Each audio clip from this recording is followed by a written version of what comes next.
Hello guys, maths by Mushtaq से channel में आपका स्वागत है। आज मैं आप लोगों को क्लास सेकेंड ईयर का मैथमेटिक्स एनसीईआरटी बुक से चैप्टर 7 इंटीग्रल्स में एक्सरसाइज 7.2 को सॉल्व करने के लिए जो जरूरी कंसेप्ट है उसको मैं बताने जा रहा हूँ, है ना। यहाँ देखिए लिखा हुआ मेथड ऑफ इंटीग्रेशन। हमने बताया था जब फंक्शन को इंटीग्रेट करते हैं, है ना, तो कैसे करते हैं। पहला बताया था, देखिए इन फर्स्ट मेथड लिखा है मेथड ऑफ इंटीग्रेशन, लिखा हुआ ना। देखो फर्स्ट क्या है, integral F x d x. मतलब एक फंक्शन दे दिया जाएगा और उस फंक्शन को आपको इंटीग्रेट करना होगा। तो हमने इंटीग्रेशन के लिए कुछ फार्मूला बताया था, वो फार्मूला आपने याद कर लिया होगा। तो फंक्शन को देखते ही आपको फार्मूला याद आएगा कि यह फार्मूला लगेगा।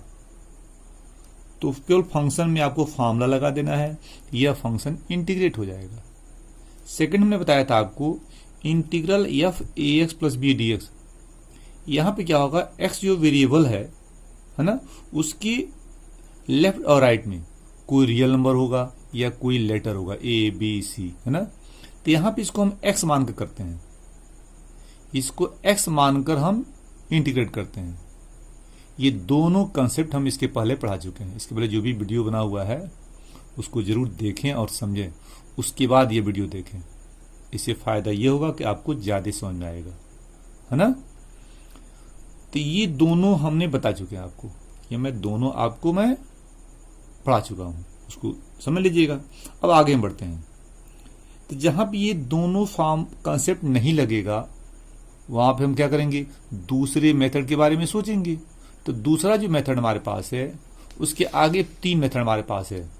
थर्ड क्या है, इंटीग्रेशन बाय सब्स्टिट्यूशन। फोर्थ क्या है, इंटीग्रेशन यूजिंग पार्शियल फ्रैक्शन।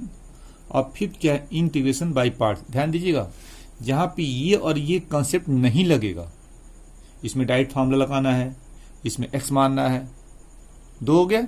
जहां पे ये दोनों कंसेप्ट आपका फिल कर जाएगा वहां पे मेथड को आगे बढ़ाइएगा। तो वहां के लिए आपके पास तीन मेथड है। थर्ड आपका ये हो गया, फोर्थ हो गया, फिफ्थ क्या है, इंटीग्रेशन बाय पार्ट्स। इसमें से कोई ना कोई लगेगा। अभी हम आपको बताने जा रहे हैं थर्ड, इंटीग्रेशन बाय सब्स्टिट्यूशन। ठीक है, जब हम ये पूरा मेथड बता देंगे, है ना, तो फिर आपको कुछ क्वेश्चन देखिए हम कंफ्यूजन दूर करेंगे कि हम डायरेक्ट कैसे सोचते हैं कि कौन सा मेथड हम डायरेक्ट लगा देंगे। इतना आपको सोचने की आवश्यकता नहीं पड़ेगी, वो तो हम लास्ट में बताएंगे। जब आपको हम 1 और 2 बता चुके हैं, जब ये 3, 4, 5 कंप्लीट कर देंगे तो लास्ट में बताएंगे आपको, है ना, कि कैसे कंफ्यूजन दूर होगा, कैसे आप डायरेक्ट सोचोगे, ये तो लास्ट में बताएंगे। अभी हम आपको थर्ड मेथड बताने जा रहे हैं। थर्ड क्या है, इंटीग्रेशन बाय सब्स्टिट्यूशन। इसी को हम शॉर्ट में क्या बोलते हैं, थर्ड सब्स्टिट्यूशन मेथड। इसका एक और नाम है टी मेथड। अब हम इसे भी देखते हैं कि इसमें किस तरह का क्वेश्चन आपको मिलेगा, किस तरह के क्वेश्चन में आपको यह मेथड आपको अप्लाई करना है। यहाँ पे आपको मैं सोचना सिखा रहा हूँ। यहाँ देखिए, यहाँ लिखा है इंटीग्रल। ये देखिए थोड़ा सा निकल गया, ये नहीं है ना, ये क्या है, साइन ऑफ इंटीग्रेशन है। ये साइन ऑफ इंटीग्रेशन जैसे आप ऐसे बनाते हो ना, वही है साइन ऑफ इंटीग्रेशन। ऊपर लिखा है एफ डैश एक्स, नीचे लिखा है एफ एक्स, आगे डी एक्स। आपको पता है कि एफ एक्स एक फंक्शन होता है, ठीक है, और इसका जब डी अपॉन डी एच निकालते हो तो क्या लिखते हो, एफ डैश एक्स लिखते हो, ठीक है ना। माने ये क्या है, इस फंक्शन का डेरिवेटिव है। तो इस मेथड में आप ध्यान दीजिए कि दो चीज मिलेगा, एक तो फंक्शन मिलेगा और दूसरा उसका डेरिवेटिव मिलेगा। दो चीज हमेशा मिलेगा। ये मेथड डायरेक्ट आप सोच सकते हो कि ये मेथड का अप्लाई करना है ना।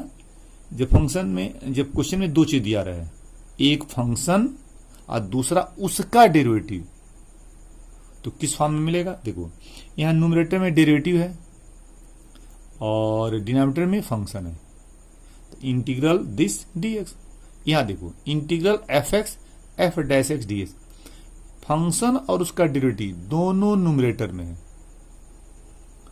तो हम एक चीज आपको शॉर्ट बता दें कि जो फंक्शन का डेरिवेटिव ये है हमेशा आपको न्यूमरेटर में दिखाई देगा। यहां भी दिख रहा है, यहां भी दिख रहा है, लेकिन ये जो फंक्शन यहाँ पे डिनोमिनेटर में है, यहाँ पे न्यूमरेटर में है, फंक्शन क्वेश्चन भी कहीं भी हो सकता है।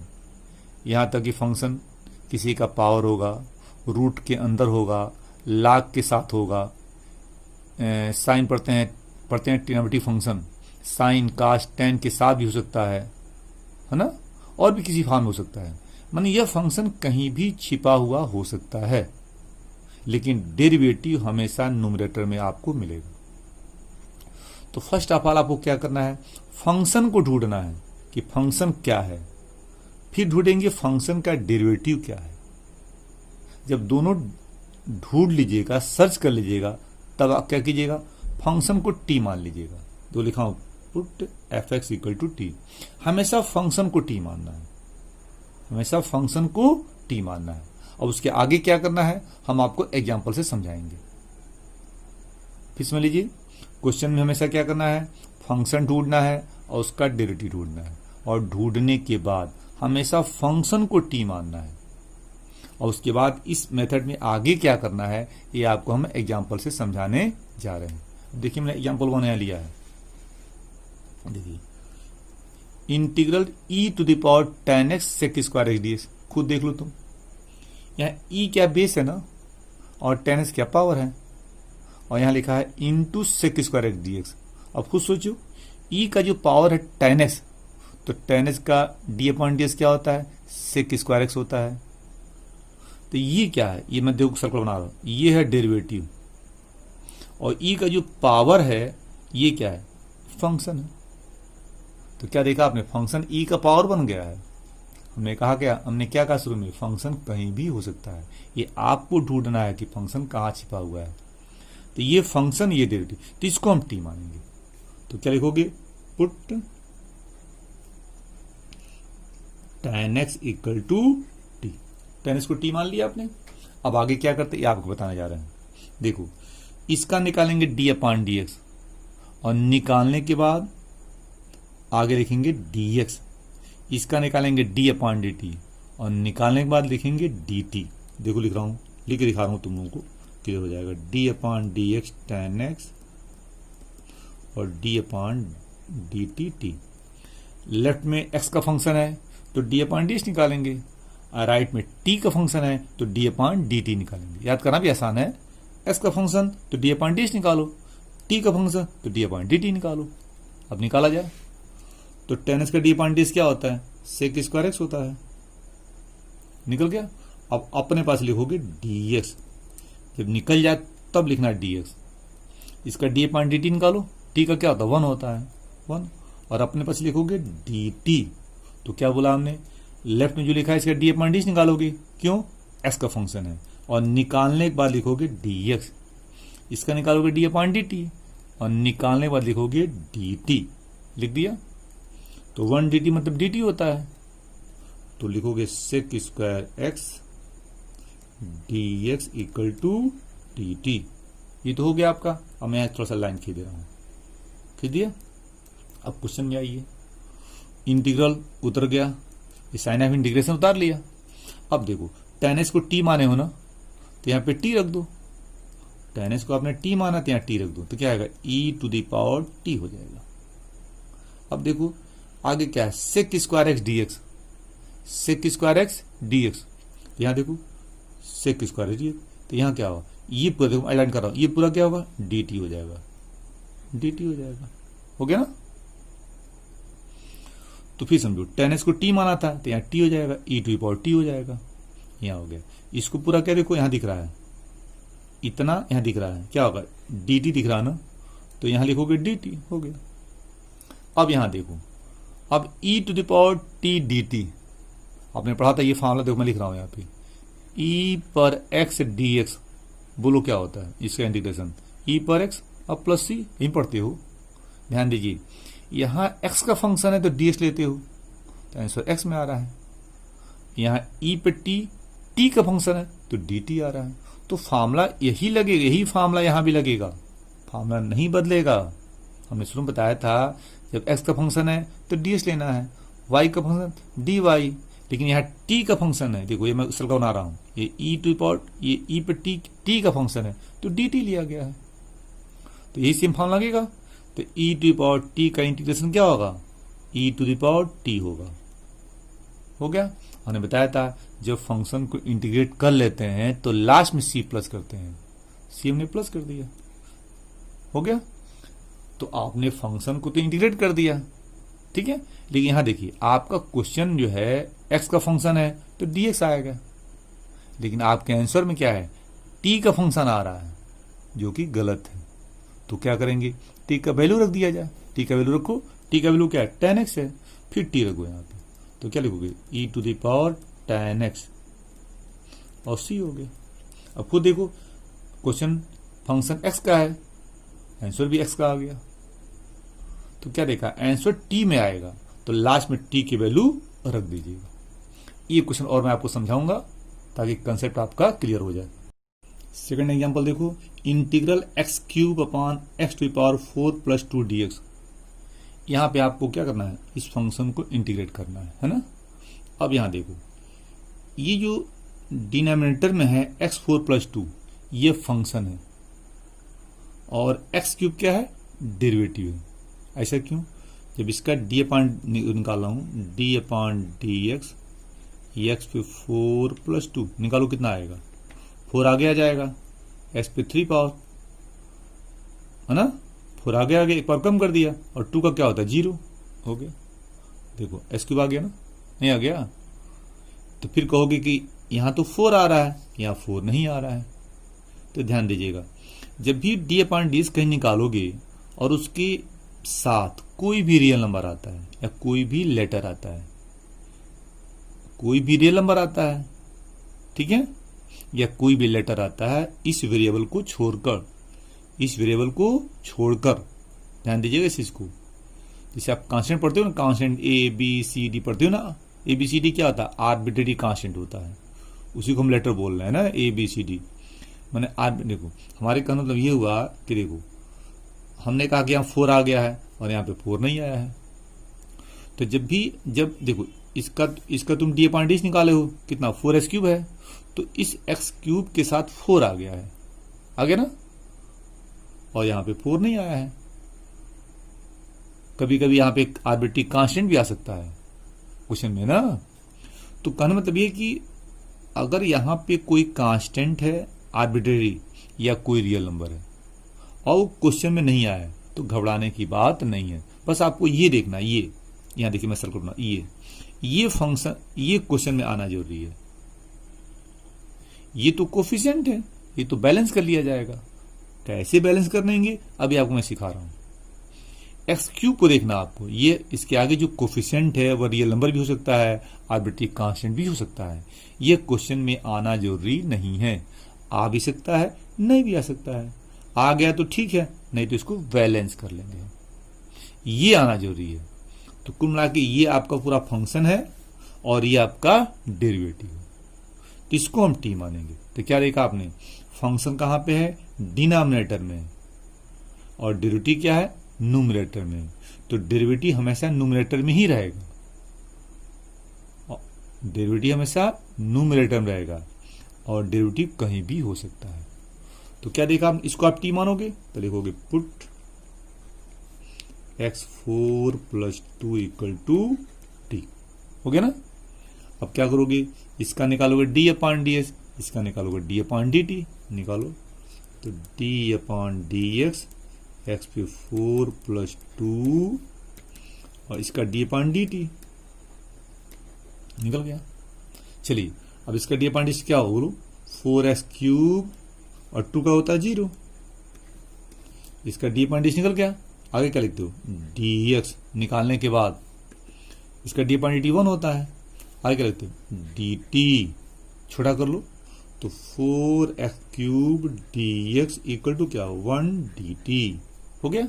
अब एक बात ध्यान दो, अब यहां देखो 4x क्यूब है और तुम्हारे क्वेश्चन में क्या x क्यूब है, ठीक है।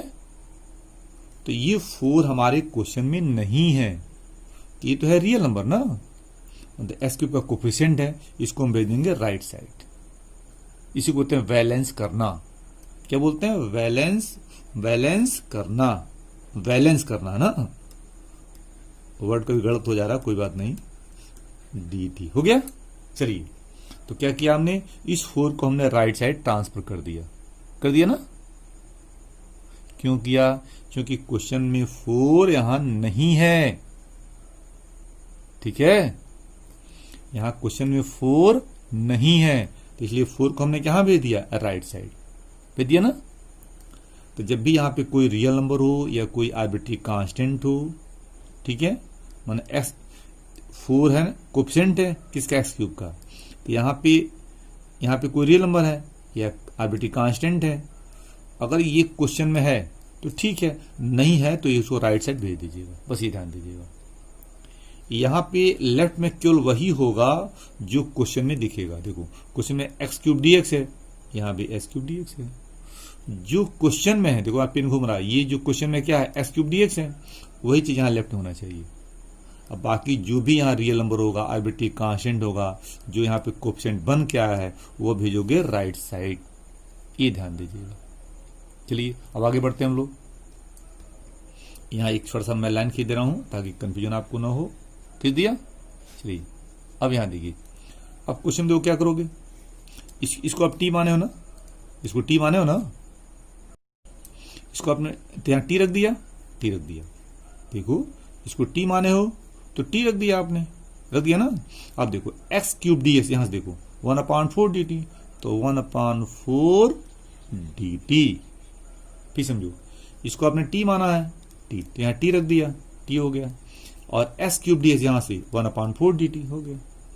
अब 1/4 क्या है, कोएफिशिएंट है, तो इसको आप ऐसे लिख सकते हो 1/4 इंटू 1/t dt हो गया। अब देख लो फंक्शन क्या है, टी का है, तो dt आ गया। आपने ये फार्मूला पढ़ा होगा, ये फार्मूला देखिए मैं लिख रहा हूं 1/x dx, क्या पढ़े बोल दिए, log mod x base e plus e, ये फार्मूला पढ़े आप ना, क्यों, यही फार्मूला यहां पे लगा दिया जाए।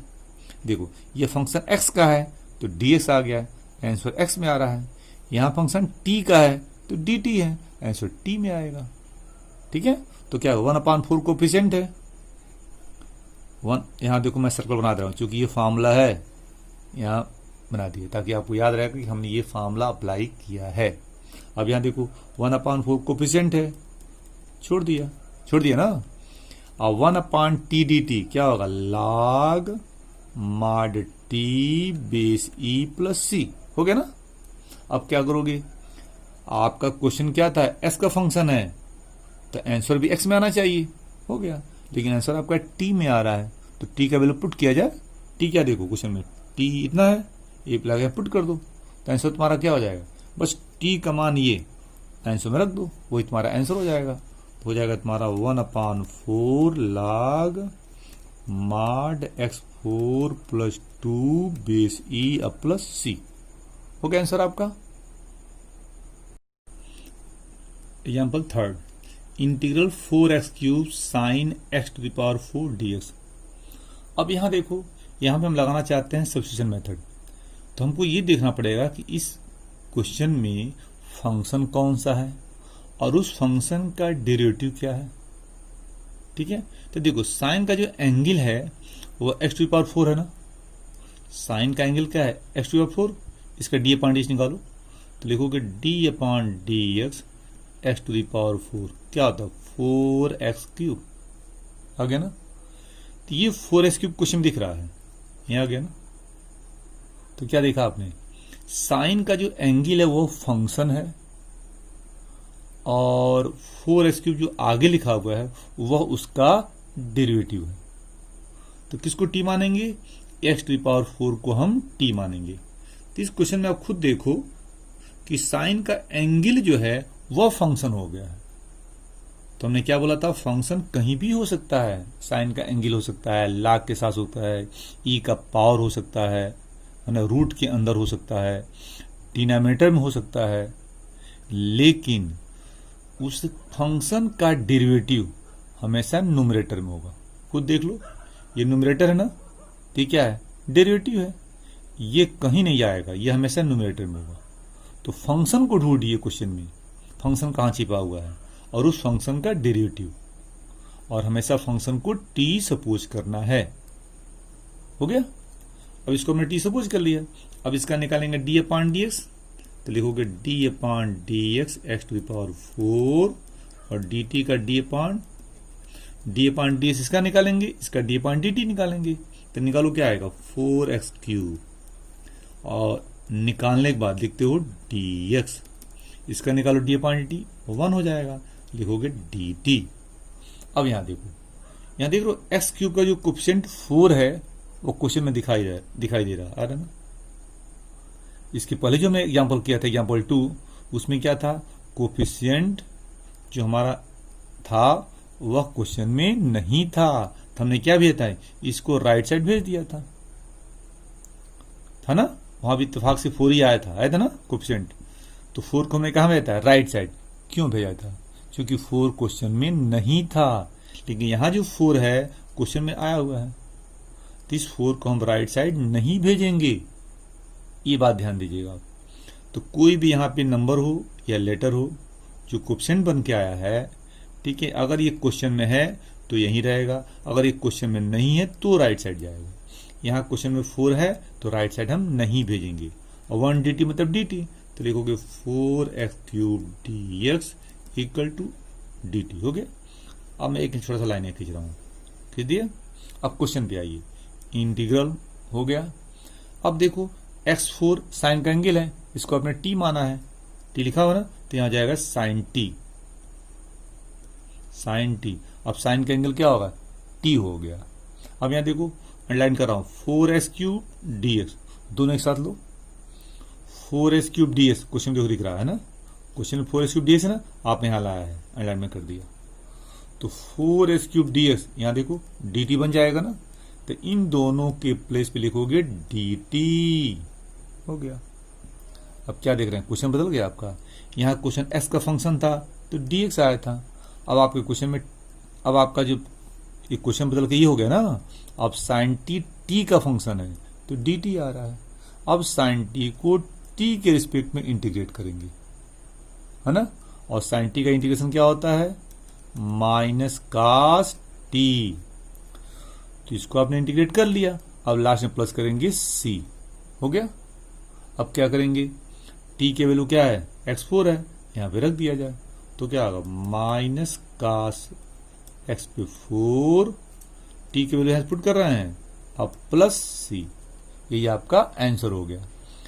हमने 3 एग्जाम्पल दिया, क्या समझाया, सब्स्टिट्यूशन मेथड, इसी मेथड का दूसरा नाम क्या है, टी मेथड। अब इसका नाम क्यों टी रखा गया, देखो जब भी हम फंक्शन ढूंढते हो तो उसको टी मानते हो ना, इसलिए इस मेथड का नाम टी मेथड ही बोल सकते हो। तो इस मेथड का 2 नाम है, सब्स्टिट्यूशन मेथड, दूसरा नाम टी मेथड, ठीक है। अब हमने 3 एग्जाम्पल दिया 1 2 3। अब हम एक्सरसाइज जो है 7.2 जब करेंगे तो इसी मेथड पे वह आधारित एक्सरसाइज है, तो आपका और प्रैक्टिस हो जाएगा, है ना, इसी मेथड से हम करेंगे तो प्रैक्टिस आपका और हो जाएगा।